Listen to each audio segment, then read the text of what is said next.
Ever wonder what happens when a company fires the one person who actually knows where all the bodies are buried? I'm not talking metaphorically. I mean the person who literally holds the deed to the building they're sitting in. 22 years, I kept that place running. They let me go on a Tuesday. By Friday, I owned their future. And they had no damn clue what was coming. The fluorescent lights in Building C had this annoying flicker that nobody else seemed to notice. Been that way since 2008 when a summer intern spilled an entire pot of coffee into the electrical panel. I fixed it myself with electrical tape and a prayer, but it never quite sat right after that. Kind of like me and that company, come to think of it. Functional, essential, but nobody really looked close enough to see the cracks forming. My name's Sharon Bellamy, and for 22 years, I was the ghost in that machine. Started as a receptionist when the company was just 4 guys in a converted storage unit that smelled like burnt pizza and broken dreams.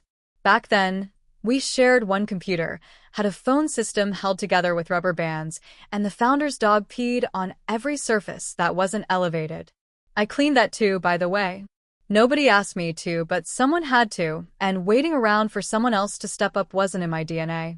They promoted me to office manager after year 3, then facilities director after year 7, then some made-up title like operations integration specialist that sounded impressive, but basically meant I did everything nobody else wanted to touch. Plumbing emergency at 3 in the morning? Call Sharon. Health inspector showing up unannounced because someone reported mystery meat in the fridge? Sharon's got it.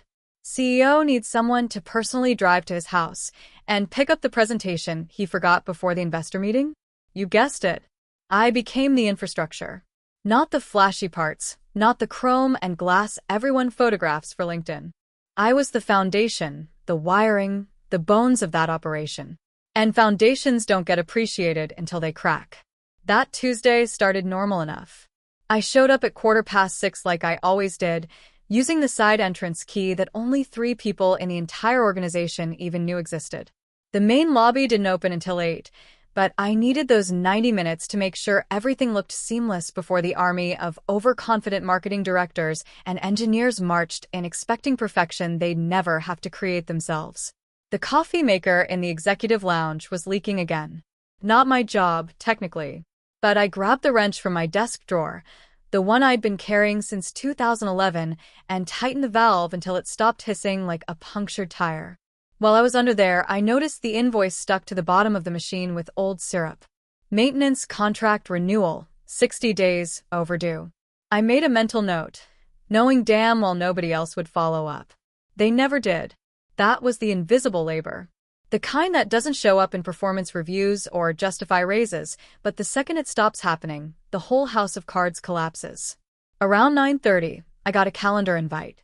No context, just a subject line that read, quick check-in and a 30-minute block with Vanessa from HR and someone named Mitchell from legal that I'd never even met.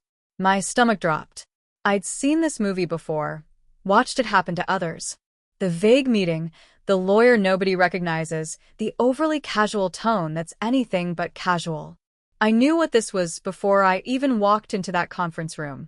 Vanessa smiled at me like a dog groomer about to shave a cat. She had that HR face perfected, the one that says, I care, while the eyes say, this is a script and I'm 3 minutes from lunch. Mitchell sat there in a suit that probably cost more than my car, stroking a manila folder like it contained nuclear launch codes. I sat down in the chair that squeaked. The same chair I'd reported broken 11 times in 4 years. Nobody ever fixed it. Poetic, really. Sharon, thanks so much for making time, Vanessa began, as if I had a choice, as if this wasn't an ambush disguised as a chat. We're making some organizational shifts, and unfortunately your role has been identified as redundant moving forward. Redundant. That word landed like a slap. 22 years of holding that place together with duct tape, intuition, and sheer willpower, and I was redundant. I didn't yell, didn't cry, didn't beg. I just stared at her while Mitchell slid the folder across the table. Inside was a severance package printed on paper, so cheap it was almost transparent. 8 weeks' pay. Standard NDA. Benefits through end of month. They spelled my last name wrong. After 22 years, they couldn't even get my name right. We'll need your badge, keys, and any company assets today, Mitchell added, emotionless as a parking meter. I reached into my bag, slow and deliberate, and placed my badge on the table. Then I pulled out the key ring. 12 keys, each labeled in my handwriting from over a decade ago. Main entrance, server room, executive suite, backup generator, roof access, storage, supply closet, HVAC panel, emergency exit override, and 3 others they'd probably forgotten even existed. I held them in my palm for a moment, feeling the weight of everything those keys represented. "You absolutely sure you want these?" I asked, locking eyes with Vanessa. She blinked, confused. "Yes, of course. Company property." I nodded, set them down gently, and stood. "Careful what you ask for," I said. "Sometimes you get exactly what you deserve." I walked out of that building for the last time as an employee. The sun felt different on my face. Sharper. Hotter. The sidewalk seemed louder, like every footstep was telling me to wake the hell up. I didn't go home right away. I sat in my car in a Starbucks parking lot, engine off, hands gripping the steering wheel like I was trying to choke the life out of it. My phone buzzed. A text from Gerald, the maintenance guy who'd been there almost as long as me. "Heard what happened. This place is screwed without you." I smiled, bitter and small. Then I opened my contacts and scrolled down to a name I hadn't called in years. Raymond. Raymond was my late husband's brother, a real estate attorney with the personality of a tax audit, but the legal instincts of a bloodhound. I called him. He picked up on the 3rd ring. "Sharon? Everything okay?" "No," I said, voice steady. "But it's about to be. You remember that lease I signed back in 2003? There was a pause, then a low whistle. "Oh, damn. That lease." "Yeah. Do they know?" I smiled for the first time that day. "Not yet." When I got home, I went straight to the hall closet where I kept my emergency documents box. It was an old shoebox covered in floral contact paper, stuffed in the back behind winter coats I never wore, and a broken vacuum I kept meaning to fix. Inside were things I'd saved just in case.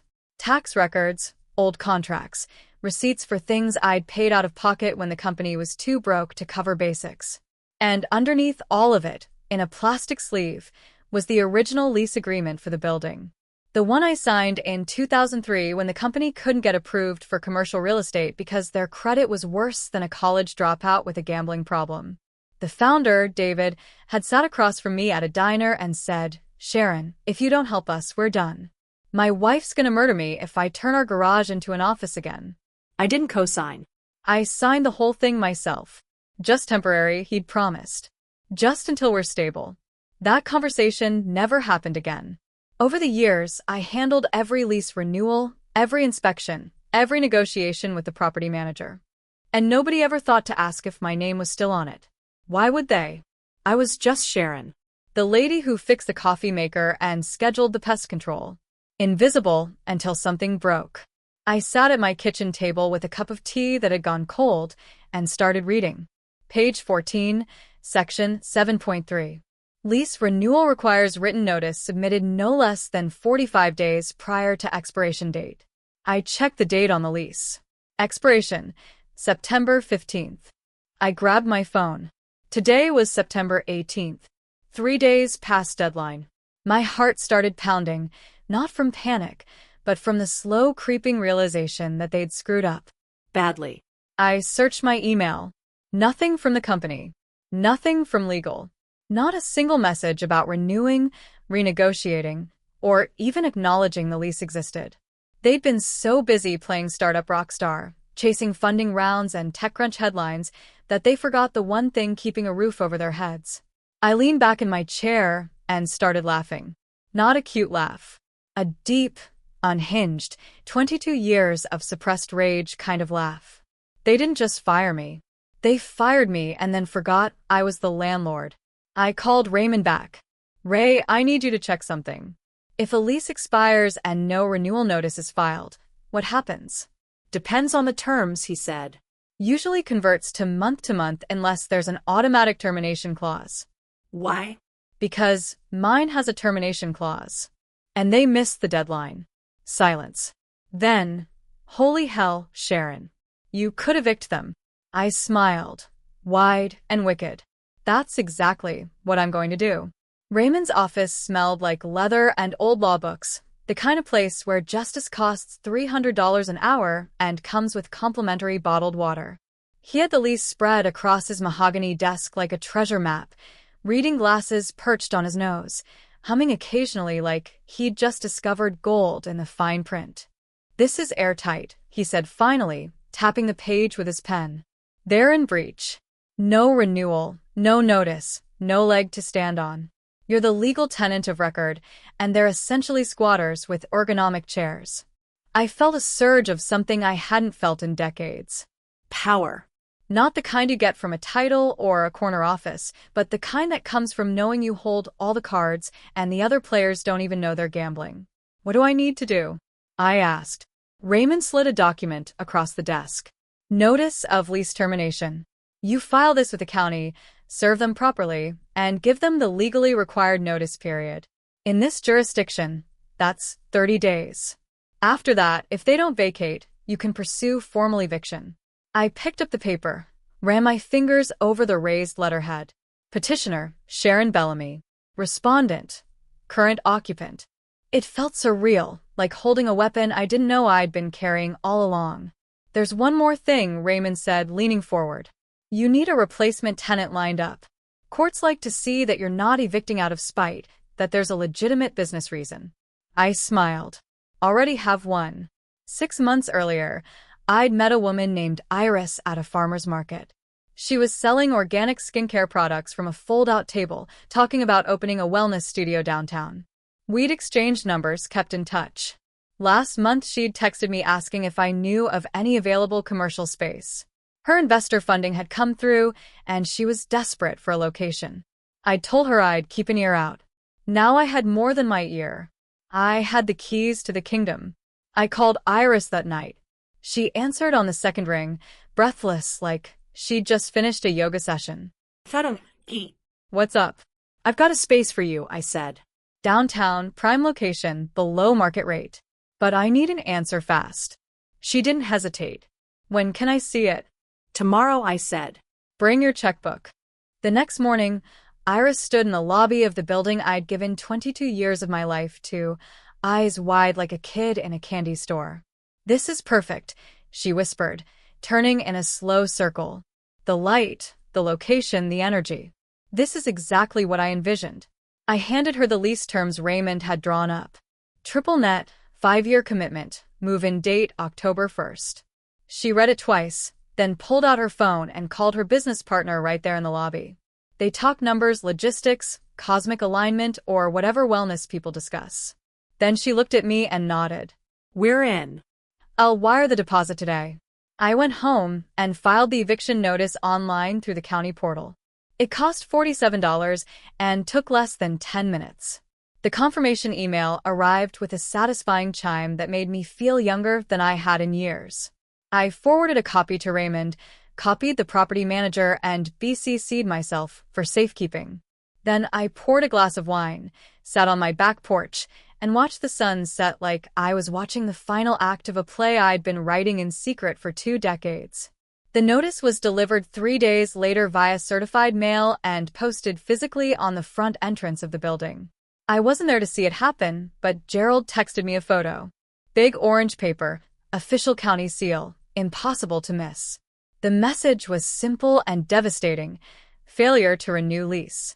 Termination effective October 1st. Vacate immediately. Current tenant, Iris Wellness Collective. Below the text, in smaller print, legal tenant of record, Sharon Bellamy. Gerald's text came with 3 words. Holy shit, Sharon. The chaos that followed was, according to multiple sources, legendary.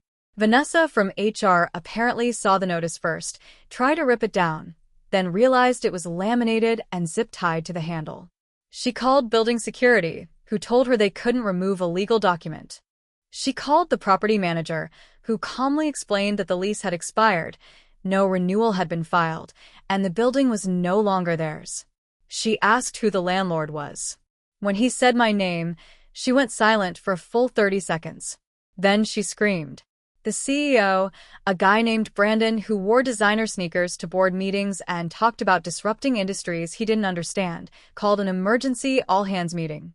According to Gerald, who sat in the back with his phone recording, Brandon stood at the front of the room sweating through his organic cotton blazer and tried to spin it as a strategic pivot. "We're exploring alternative locations," he said, voice shaking. "This is an opportunity for growth." Someone from accounting raised their hand and asked the only question that mattered. "Did we forget to renew the lease?" Silence.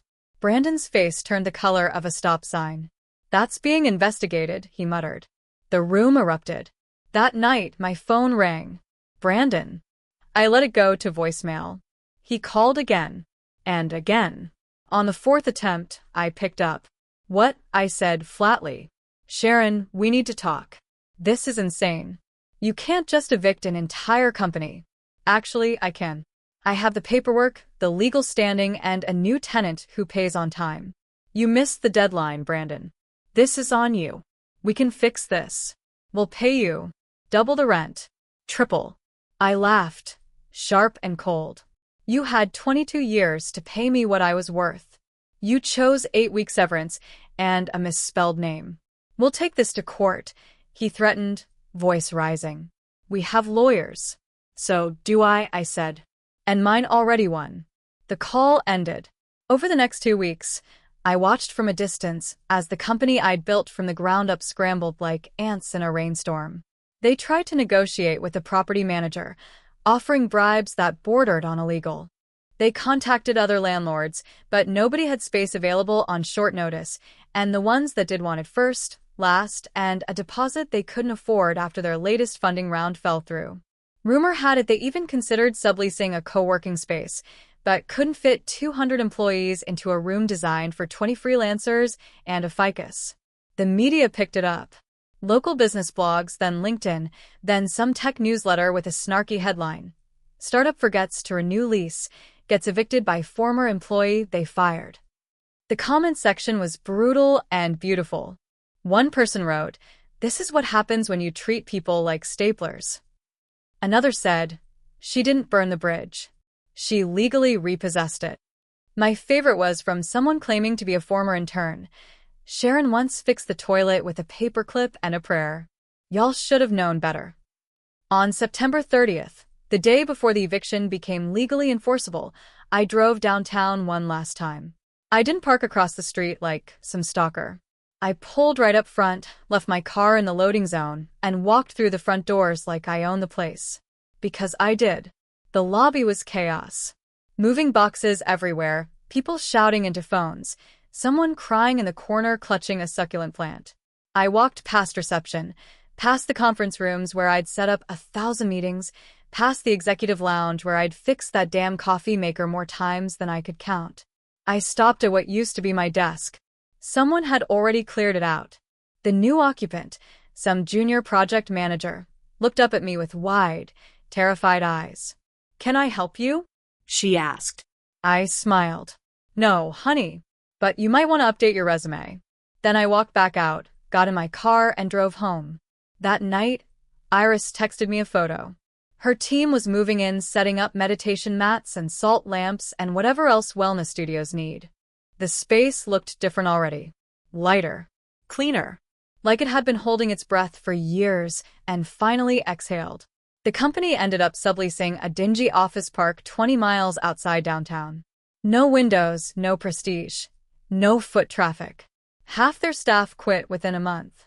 Brandon stepped down 3 months later amid investor pressure. Vanessa got reassigned to some satellite office in Ohio. And me? I became a landlord consultant, helping small businesses navigate commercial leases so they never end up on the wrong side of a signature line. I also kept that original building key on my keychain. Not because it unlocks anything anymore, but because it reminds me that the people who do the invisible work aren't actually invisible. They're just waiting for the right moment to be seen. If this story lit a fire in your chest, don't keep it to yourself. Share it with someone who's ever been underestimated, overlooked, or told they were redundant when they were really irreplaceable. Hit that like button if you believe in justice served cold and legal. And subscribe because there are more stories out there about people who played the long game and won. The algorithm doesn't care about loyalty, but I know you do. So, let's make sure the folks who need to hear this actually get the chance. Drop a comment telling me the most underrated job at your workplace, the person everyone takes for granted. Let's give them their flowers while they can still smell them. See you in the next one, legends.